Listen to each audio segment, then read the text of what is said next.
want as a manager.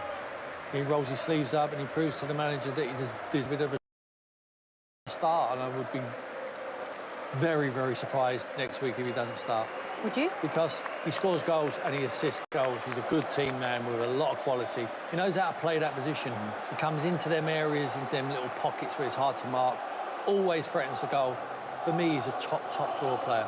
I think you said what I think he should start. I think that Mikel tries to choose the players for the occasion. I think today he thought that with Villa's high line, maybe Martinelli might be the one to breach it. But what we saw, especially in the second half, that it came more down to, because we had such good possession, Tim, in the midfield, it came down to the movement and the timing of the runs. That's what they needed to break Villa down today, and that's how we got the goals.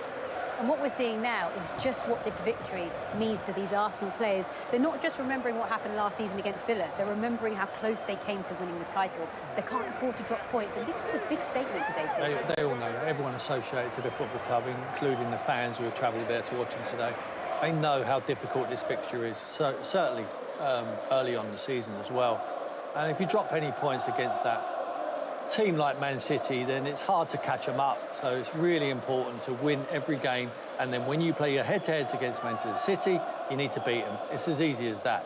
As easy as that. Well, look, there's plenty to discuss about this match after the break. But before that, we're going to take you straight to the results from today and the fixtures we can look forward to tomorrow. So it all started at the Amex. Brighton beating Manchester United 2-1. Palace lost out at Selhurst Park to West Ham. It was Fulham that beat Leicester at home.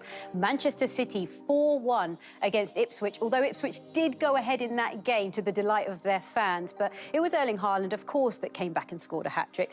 Just his 10th City hat-trick and his 23rd career hat-trick. Southampton lost out to Forest. That's 2 defeats in a row for Southampton. Tottenham with a huge win over Everton, 4-0. And then there's confirmation of Villa losing out 2-0 to the Gunners. Tomorrow we're on the South Coast as Bournemouth face Newcastle. Wolves will host Enzo Maresca's Chelsea. And Arne Slot takes charge of his first Premier League home game for Liverpool against Brentford. Now, what does all this mean for the Premier League table? It is early days, isn't it? But let's just have a look, because the teams on the bottom half, well, you can see Manchester United are in that bottom half. They've had 1 win and 1 defeat. Aston Villa find themselves there as well. But if you look towards the bottom, there are a number of teams that are yet to register their first points of the campaign. And Everton have taken a massive blow to their goal difference, haven't they? With conceding 7 goals across 2 fixtures. Let's have a look at the top half of the Premier League table. And Manchester City are there. They've done wonders for their goal difference. Brighton in second, Arsenal third, Tottenham completing that top 4. We can't read too much into it, but I know those fans of the clubs in the top 4 will be delighted to see their teams there. Right, well, let's take a quick break.